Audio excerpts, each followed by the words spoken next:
கிறிஸ்துவுக்குள் பிரியமானவர்களே, நாம் மிருக குணம் என்கிற தலைப்பிலே நாம் சில காரியங்களை தேவனுடைய வார்த்தையாய் நாம் கற்றுக்கொண்டிருக்கிறோம். இன்றைக்கும் தொடர்ந்து நாம் கழுகு என்கிற அந்த விலங்கின் குணத்தை நம்ம பார்க்க போகிறோம். கண்களை மூடி ஜெபிக்கலாம். பிதாவே, நாங்கள் உமக்கு நன்றி செலுத்துகிறோம். உம்முடைய குமாரனாகிய இயேசுவின் நாமத்தில் உமக்கு முன்பாய் நாங்கள் வருகிறோம். வேத புஸ்தகத்தின் வார்த்தைகளினால, அந்த ஞானத்தினால நாங்கள் போதனை அடையும்படி நீர் எங்களோடு உம்முடைய வார்த்தைகளை போதிப்பீராக. எங்கள் ஆத்துமாவிலே காணப்படுகிற இந்த மிருக குணங்கள் மாறிப்போகத்தக்கதாக என்னுடைய வல்லமை வெளிப்படட்டும். நீர் எங்களோட ஞானத்தை போதியும். இயேசுவின் நாமத்தில் ஜெபிக்கிறோம் நல்ல பிதாவே, ஆமேன் ஆமேன். கழுகு என்பதை குறித்து இதனுடைய வார்த்தைகளை நாம் தியானிக்க போகிறோம். முந்தின வீடியோவில் முதலைகள் திருச்சபைகளுக்குள்ளே புகுந்து இந்த முதலையினுடைய குணத்தை பெற்றவர்கள் என்ன செய்கிறார்கள் என்பதை பார்த்தோம். தொடர்ந்து திருச்சபையாகிய ஆலயத்திற்குள்ளே இந்த சத்துருவாகிய கிரியினுடைய கழுகின் மிருக குணம் வந்துச்சுன்னா என்ன செய்வோம், அதை குறித்து நாம் தியானிக்க போகிறோம். பிரசங்கி 3:18 இதுதான் ஆணிவேர் வசனம், பிரசங்க வாக்கியம். மனுபுத்திரர் தாங்கள் மிருகங்களைப் போல இருக்கிறார்கள் என்பதை அவர்கள் காணும்படிக்கு தேவன் அவர்களை சோதிக்கிறார் என்று நான் மனுஷருடைய நிலைமையை குறித்து என் உள்ளத்திலே எண்ணினேன் என்ற சாலமோன் ஞானியினுடைய வார்த்தைகளை நாம் அடிப்படையாக வைத்து இவ்வளவு நாட்களும் நாம் தியானித்து கொண்டிருக்கிறோம். தொடர்ந்து இதே வசனத்தின் அடிப்படையில் தான் பார்க்க போகிறோம். பாருங்க, மிருகங்களைப் போல மனுஷங்க இருக்கிறாங்க, ஆனால் அப்படி அவங்க இருக்கிறது அவங்களுக்கே என்ன செய்ய மாட்டேங்குது, தெரிய மாட்டேங்குது. ஸோ மனிதர்கள் மிருகமாக இருக்கிறோம் என்பதை குறித்து தான் நான் செய்தி கொடுத்து கொண்டிருக்கிறேன். இந்த கழுகு என்கிற ஒரு வார்த்தை, இந்த பறவையினுடைய பெயர் லேவியராகமம் 11:13 அருவருக்கப்பட வேண்டிய விலங்குகளின் பட்டியலிலே இருக்கிறது. கழுகு அது கர்த்தருக்கு அருவருப்பானது. ஆனால் கழுகு என்கிற இன்னொரு வார்த்தை நற்குணங்களை வெளிப்படுத்துகிற மிருக குணமாகவும் வருவதை நாம் இன்னும் பல வாரங்கள் கழித்து நாம் தியானிக்க போகிறோம். ஓசியா 8வது அதிகாரம் 1வது வசனம், உன் வாயிலே எக்காலத்தை வை, அவர்கள்னா இஸ்ரவேல் ஜனங்கள் என் உடன்படிக்கையை மீறி என் நியாய பிரமாணத்துக்கு விரோதமாக துரோகம் பண்ணினபடினால், அதாவது கர்த்தருடைய வார்த்தைகளுக்கு கீழ்ப்படியாமல் அவங்க பாவம் செய்தபடினால் கர்த்தருடைய வீட்டின் மேல், அதாவது ஆலயத்தின் மேல் சத்துரு கழுகை போல பறந்து வருகிறான். அப்போ கர்த்தருடைய ஆலயமாகிய கர்த்தருடைய வீட்டின் மேல சத்துருவாகிய பிசாசின் மிருக குணம் பெற்ற ஜனங்கள் அதிகாரிகளாக வருகிறது. காரணம் என்ன? அந்த கர்த்தருடைய வீட்டிலே கூடுகிற ஜனங்களுடைய பரிசுத்த நிலைமைதான். அந்த பரிசுத்த நிலைமை ஒருவேளை கர்த்தருடைய கிரியையின்படியான பரிசுத்த நிலைமையா இல்லாமல் சத்துருவினுடைய கிரியையின்படியான கட்டளையின்படியான பாவத்தின் அடிப்படையிலே பாவமாக இருக்கும்போது, அதாவது சபை கர்த்தருக்கு விரோதமாய் பாவம் செய்யும்போது கர்த்தருடைய வீட்டினுடைய ஆளுகை பிசாசின் கையிலே போய்விடுகிறது. வெளிப்படுத்தின விசேஷம் 3வது அதிகாரம் 1வது வசனத்தில் பார்த்தீங்கன்னா, சர்தை சபையின் தூதனுக்கு நீ எழுத வேண்டியது என்னவெனில், தேவனுடைய 7 ஆவிகளையும் 7 நட்சத்திரங்களையும் உடையவர் சொல்லுகிறதாவது, உன் கிரியைகளை நான் அறிந்திருக்கிறேன், நீ உயிருள்ளவன் என்று பெயர் கொண்டிருந்தும் செத்தவனாய் இருக்கிறாய் அப்படின்னு சொல்லி இந்த வசனம் போடு. சில ஆலயங்களில் யாராவது மரித்து போயிட்டாங்கன்னா அந்த ஆலயத்தினுடைய நடுப்பகுதி வரைக்கும் அந்த டெட் பாடியை உள்ளே கொண்டு வருவாங்க. சில ஊர்களில் கிராமங்களில் பார்த்தீங்கன்னா ஆலயத்தினுடைய வாசல் வரைக்கும் கொண்டு வருவாங்க. அதுக்கப்புறம் உள்ளே கொண்டு வர மாட்டாங்க, ஏன்னா தீட்டு அப்படின்னு சொல்லிடுவாங்க. இன்னும் சில கிறிஸ்தவ மார்க்கத்தில் உள்ள வகைகளில் பார்த்தீங்கன்னா 7th டே இந்த மாதிரி நினைக்கிறேன், எனக்கு சரியாக தெரியல. அவங்க என்னென்னா கர்த்தருடைய ஆலயம் இருக்கிற திசை பக்கத்திலே இந்த பிணத்தை கொண்டு வர மாட்டாங்க. அப்போது இதெல்லாம் தீட்டு, பரிசுத்த ஸ்தலத்தை தீட்டுப்படுத்தி விடும் என்று அவர்கள் கருதுகிறார்கள். அப்போ ஒரு உயிருள்ள சரீரத்தின் மனுஷன் ஆலயத்திற்குள்ளே வருகிறான், போகிறான். ஆனால் அவன் செத்த பின்பு அவனை ஆலயத்திற்கு உள்ளே கொண்டு வருவது இல்லை, ஏன்னா தீட்டு, உயிர் இல்லைன்னு சொல்லி சொல்றாங்க. இதே வசனத்தினுடைய அடுத்த பகுதி, இந்த வசனத்தை நம்ம கொஞ்சம் விவரமாய் சொன்னோம்னா, உன் கிரிகளை நான் அறிந்திருக்கிறேன், நீ அந்த சிவப்பு கலர்ல இருக்கிறது பாருங்க, நீ சரீரத்தில் உயிர் உள்ளவன் என்று பெயர் கொண்டிருந்தும் ஆத்துமாவில் செத்தவனாய் இருக்கிறாய். அப்போ சரீரத்தில் உயிர் இருக்குது, ஆனால் ஆத்துமாவில் பாவம் செய்து நம்ம என்ன சொன்னோம், செத்தவர்களாய் நம்ம காணப்படுகிறோம். இப்படி ஆத்துமாவிலே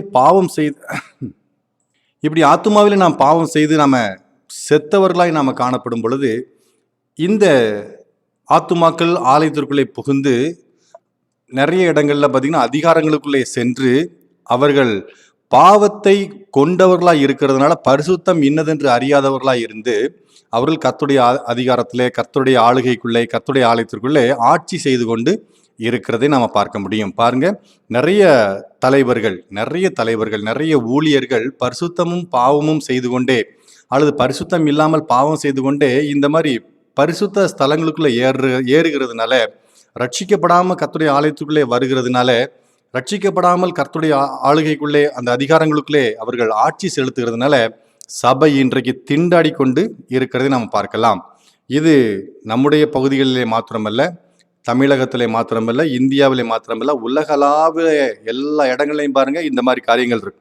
ரட்சிக்கப்படாதவர்களுடைய ஆளுகைக்குள்ளே திருச்சபை போய்விட்டது. அதாவது என்ன செய்யலாம், இந்த சபையினுடைய தலைமை பொறுப்புகளில் ரட்சிக்கப்படாத ஜனங்களை பிசாசு தன்னுடைய கழுகின் குணத்தை அல்லது முதலையின் குணத்தை கொண்டு வந்து வைத்ததினால அந்த மாதிரி குணங்கள், கழுகின் குணம் தனக்கு வைக்கப்பட்டதையே அறியாமல் ஆத்துமாக்கள் பெரிய லெவலில் அதிகாரம் செய்து கொண்டு இருக்கிறார்கள்.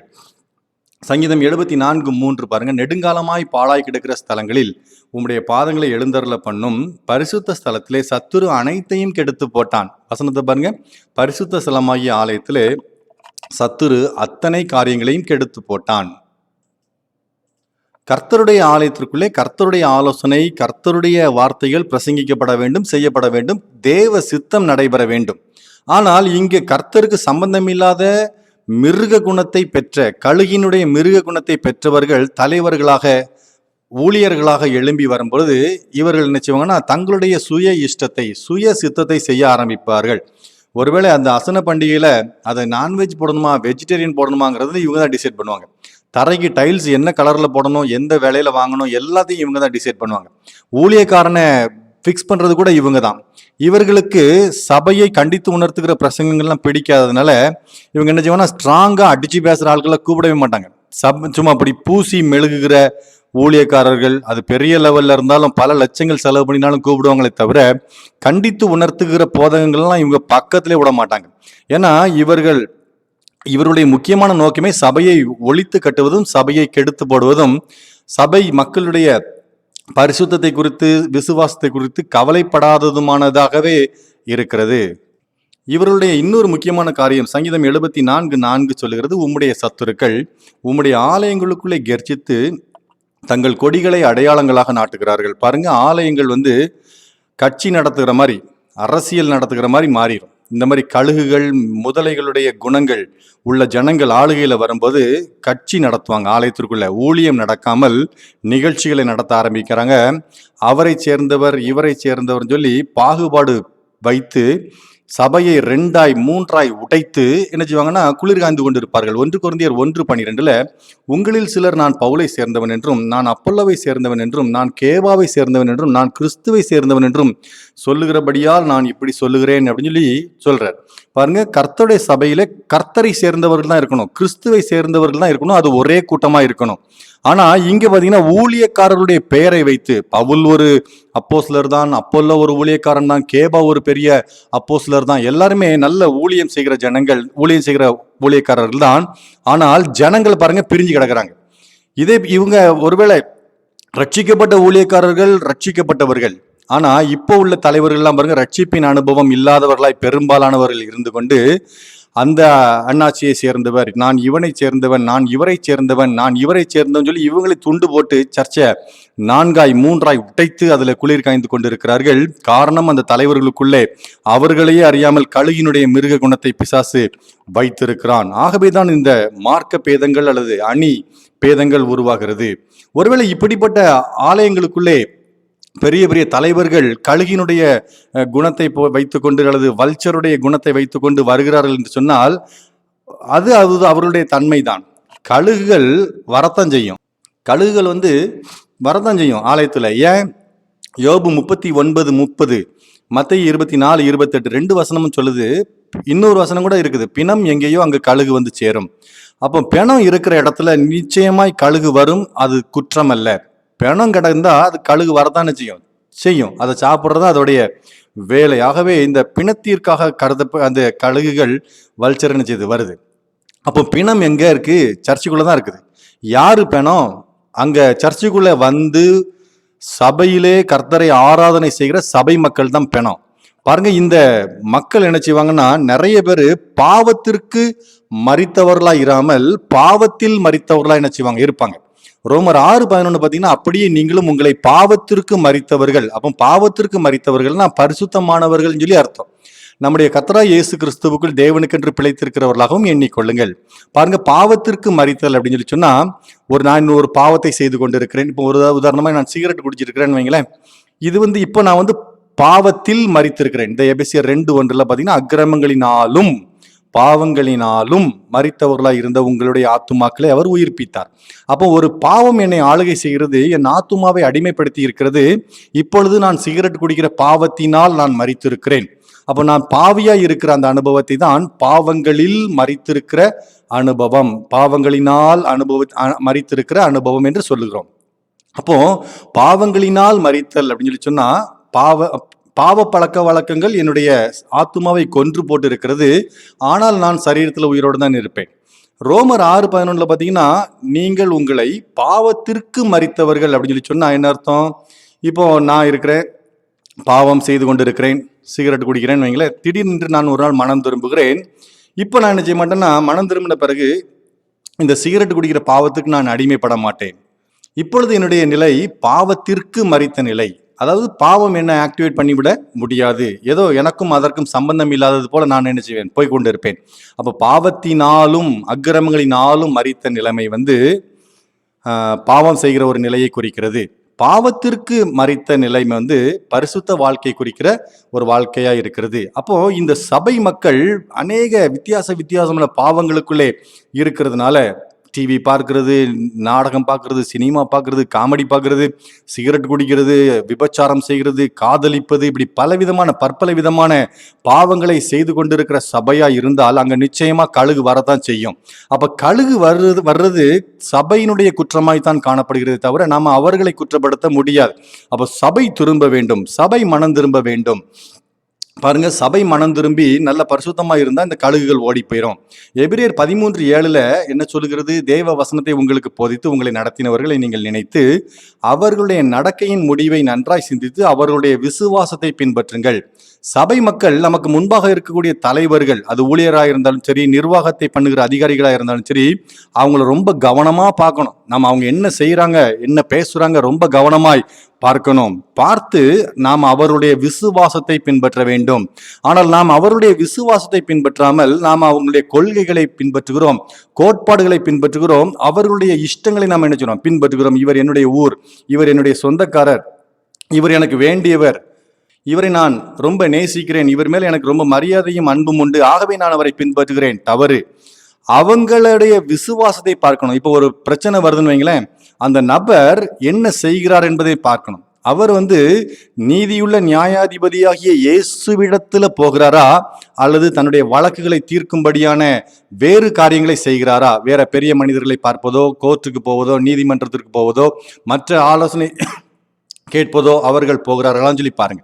உலக பிரகாரமான காரியங்களை தீர்ப்பதற்கு நமக்கு நிறைய இடங்கள் உண்டு, நீதிமன்றங்கள் இந்த மாதிரிலாம் உண்டு. ஆனால் இது முழுக்க ஆவியானவருடைய காரியமா இருக்கிறதுனால, ஆவிக்குரிய காரியமா இருக்கிறதுனால இங்கே தீர்ப்பு சொல்வதற்கு இயேசுவிடத்துல தான் நினைச்சணும் போகணும். அப்போ ஜனங்களுடைய விசுவாசத்தை நாம் நினைச்சணும் பின்பற்றணும். அவர் எங்க போகிறார், இயேசுவிடத்துல போய் ஆலோசனை கேட்கிறாரா நம்முடைய தலைவர், அல்லது இயேசுவை தவிர வேற இடங்களுக்கு மனிதர்களை நாடி செல்கிறாரா பார்க்கணும்.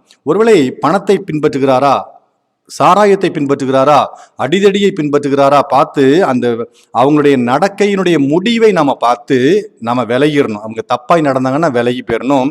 அவர்கள் விசுவாசம் உள்ளவர்களா இயேசுவிடத்துல ஜெபித்தார்கள் என்று சொன்னால் அவங்க விசுவாசத்தை செய்யலாம், நாம பின்பற்றலாம். அப்ப இந்த கழுகுகள் வரக்கூடாதுன்னு சொல்லி சொன்னா நம்முடைய தலைவர்கள் இயேசுவினுடைய காரியங்களை அவர்கள் நடப்பிக்க வேண்டும், இயேசுவை பின்பற்ற வேண்டும். அப்ப சபையானது பாவமற்ற பரிசுத்த வாழ்வை பின்பற்றட்டும். அப்பொழுது சபையிலிருந்து கழுகுகள் என்ன செய்யும், ஓடி போக ஆரம்பிக்கும். அப்போ நாம இந்த கழுகினுடைய குணத்தை இன்று நாம பார்த்தோம். இந்த கழுகினுடைய குணம் நம்மிடத்துல காணப்படாதபடி நாம ஜெபிக்கலாம். பிதாவே, நாங்கள் உமக்கு நன்றி செலுத்துகிறோம். தேவ கிருபைக்காய் உமக்கு ஸ்தோத்திரம் செலுத்துகிறோம். இப்பொழுதும் கழுகினுடைய மிருக குணத்தை குறித்து நீர் எங்களோடு பேசினபடியால் உமக்கு ஸ்தோத்திரம். ஒருவேளை கழுகின் மிருக குணம் எங்களிடத்துல காணப்பட்டால் எங்களிடத்திலிருந்து அதை எடுத்து போடும். எங்கள் சபைகளிலே காணப்பட்டால் அந்த சபையிலே கர்த்தர் உயிர் மீட்சியை கொடுத்து எங்களுக்குள்ளே ஒரு எழுப்புதலை அனுப்பி இந்த கழுகுகளை கர்த்தர் தூர விரட்டுவீராக நாங்கள் ஜெபிக்கிறோம். இம்மட்டுமாய் போதித்தபடியால் உமக்கு ஸ்தோத்திரம். இன்னும் கர்த்தர் பெரிய காரியங்களை எங்களோடு பேசுவீராக. கர்த்தர் ஆசீர்வதியும் காத்துக்கொள்ளும். இயேசுவின் நாமத்தில் ஜெபிக்கிறோம் நல்ல பிதாவே. ஆமேன், ஆமேன். தேங்க்யூ. God bless you.